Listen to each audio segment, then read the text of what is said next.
Hey there, guys, and welcome back to Drak Vlogs, where we continue to talk about Voltron, Legendary Defender, Season 2. And today we're going to be taking on episodes 3 and 4, and this series just keeps on, or this season keeps on improving because where the first two episodes were based in trying to reunite the Lions, but also being able to discover that there are allies in the universe. It's not just the Galra. The next two episodes, if I were to say there's a theme between them, it is continuing the theme of finding new allies. And so, like, people might remember in episode 2, they came across the Mer species, Hunk and Lance freed them to be able to make them allies. This one is more focused on the fact of being able to find allies, but also learning some things about the Galra. And appropriately enough, episode 3, the ally that we're actually finding is within the Galra ranks. So at that point, this is pretty much the episode that I wanted to see happen after the season finale, where we get the revelation that, in my opinion, makes this a better series than the original Voltron. And that's saying a lot, because when you look back on the original Voltron, who was Zarkon? Zarkon was just a Lord Zed, for lack of a better term. He was a random conqueror who just looked at Earth and said, new target, kind of thing. They eventually would try to flesh out the characters, but I don't think they fleshed them out that well, given that, unfortunately Voltron is kind of a...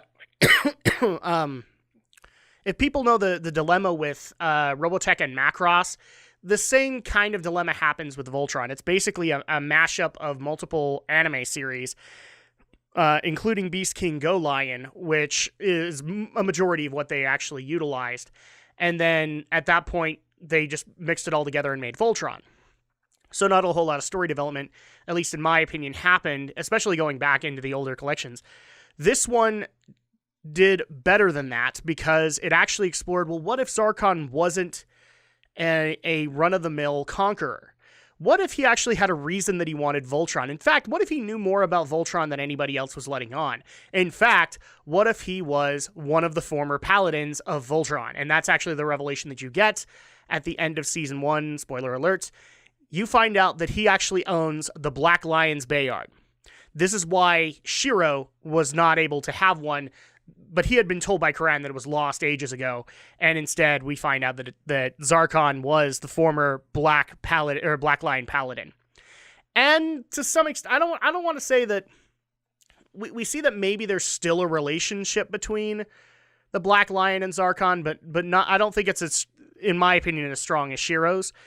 And we actually get to have that argument in episode 3. We then have the revelation where Shiro confronts Allura in the fact that he found out Zarkon is the former Black Paladin, and he has the Black Bayard. And so at that point, we find out that Allura kept it from them because she felt like she didn't want to see them to see the dark side of the Paladins. I will admit that I feel like that's a weak excuse, but I have a feeling it's going to go into her character later on. Maybe she doesn't want to admit that, maybe even the good values of Planet Eris and of her father wasn't necessarily the best, but it also gives an extra reason as to why Voltron needed to be hidden, because Zarkon wanted it, and Zarkon knew the power behind it. So that's why the king actually went to great lengths to separate the lions, move them to separate planets, so that he couldn't get his hands on it. Maybe the king knew more about what Zarkon could do with Voltron than anybody else. So I love the concept of that. But we actually go a little bit deeper because we find out the reason that Shiro was actually able to make his way to Earth. If people remember, we got a little bit of a glimpse into Shiro's past throughout Season 1, where he was basically first a prisoner, then a gladiator, then infused with Galra technology into his hand, which is somehow like corrupting him, or maybe not. We're not entirely sure on that one, but it leaves enough of a question to make Shiro an interesting character. This one is, we actually find out how he got away and got to Earth, and how he knew that the Blue Lion was there, kind of thing. So we actually find out when his hand was amputated and the new hand put on, that he had gained an unlikely ally in the Galra. And a guy by the name, I want to say his name was Ulas or Unas, something like that.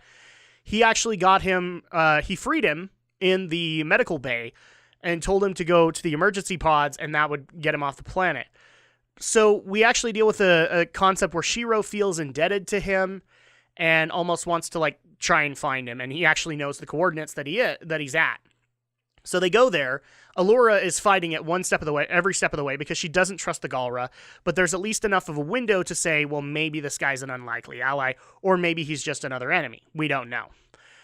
So they go out to the middle of a ring of minerals and find that there is actually something there. It's like a little pocket of space, and that actually will lead them to his base or communications outpost, one of the two. And so at that point, we are then introduced to a faction within the Galra called the Blade of Balmora. I believe I got that right.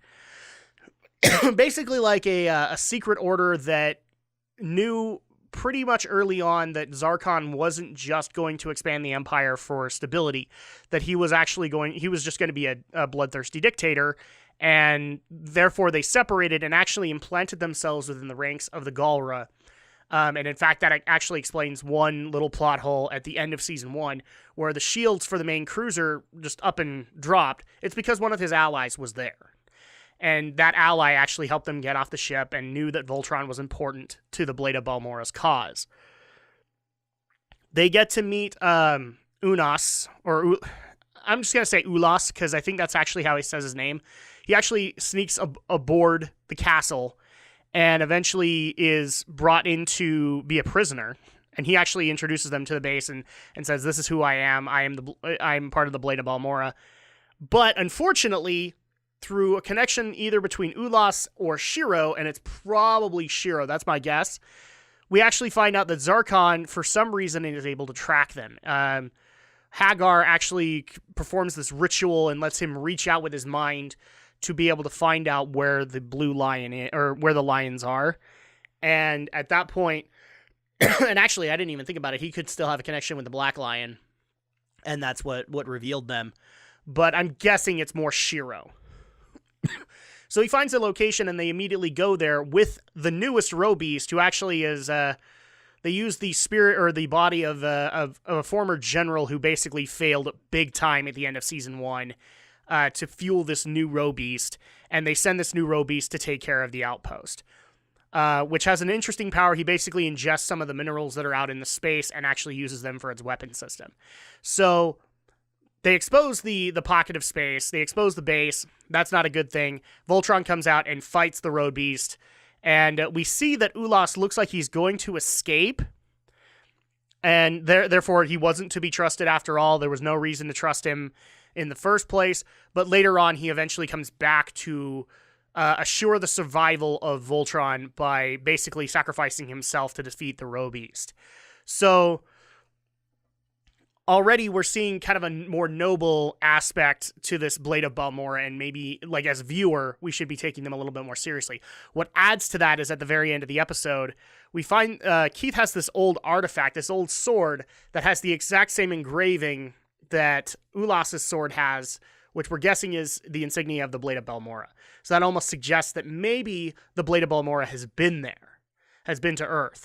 So that already adds in, like, oh, okay, so we may have this unlikely alliance with the Blade of Balmora within the Galra forces. That might be helpful later on. The second episode, episode 4, is more of it's finding a new ally, but it's also dealing with, it's more of a Pidge-centric episode, because at that point, Pidge, being a tech junkie, has to realize more about herself in order to move things on. They eventually find a distress signal within a big thing of space fungus that leads them to the planet of the Alkari, I believe is how you say it. It's either Alraki or Alkari. I'm going to go with Alkari. Alkari, who are supposed to be the greatest engineers in the universe, and they get bolstered in ego quite a bit by Karan and by Allura. So the Lions go down to check into the distress signal, and it looks like the Alkari planet has been occupied by the Galra and forced their king to construct a super weapon with their slaves. So at that point, the Voltron Paladins decide, okay, well, we need to get the king out. And when they do, they have the shocking revelation that the king is actually willingly helping the Galra. I guess at one point the Alkari said that they needed to stand against the Galra just alongside Voltron. The king said that was not a good idea, and therefore probably worked out a deal with the Galra in order to keep his own safety as well as the safety of his people, while he gave them this super weapon. So already a bad light is now cast upon the king of the Alkari. I think it was Lubos is his name. But the other cool thing that we're seeing throughout all of this is, again, they're the greatest engineers in the universe, and when they did not have access to their cities, they actually adapted nature into their technology. So you had like these wooden mech suits and a lot of nature-based biotechnology that was going with their engineering prowess.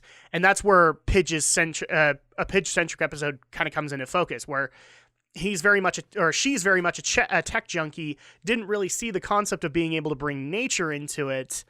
And here it is. And actually, the cool part is in order to save the lions from this new super weapon, which is now completed, they actually have to teach Pidge to go even further in syncing with her lion in order to unlock the newest weapon, which is basically like a I want to say a nature cannon, but it's a laser cannon that allows for like roots to start growing in the super weapon.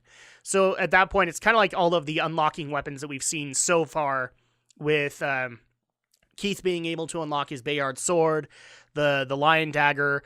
We've also been able to see Lance unlock his Bayard and Hunk unlock his, which in turn gave upgrades to Voltron.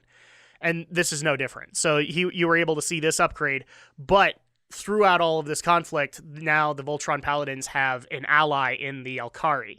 And so at that point, we now have a possible ally in the Blade of Balmora, but we now have a definite ally in the Alkari. So, I mean, overall, I love these episodes. This season continues to heat up in the ways that it needs to. I love the first episode where it was like, we find allies here and there, but it really is, we need to protect Voltron, and we are essentially on our own compared to the vast Galra Empire that is going up against us. And now we're starting to have that glimmer of hope because we're meeting other civilizations both halfway into season 1 as well as in the beginning of season 2 that will help us as long as we can maintain that stability. That will help the Voltron Paladins as long as they can maintain the stability in their systems and be able to continue to fight off the Galra. So I'm really liking how this season is heating up, but I've already talked your ear off enough as is, so I'm going to go ahead and wrap things up. Thank you guys so much for watching. Thank you guys for continuing to subscribe and all the fun stuff that you guys do for my content. Comment, subscribe, like the videos, even dislike it and giving me proper feedback. And I think this is actually a really great way to be able to end the week by talking about Voltron. So at least for the next couple of weeks, this is probably how we're going to end it. And of course, I will see you guys next time for the next video.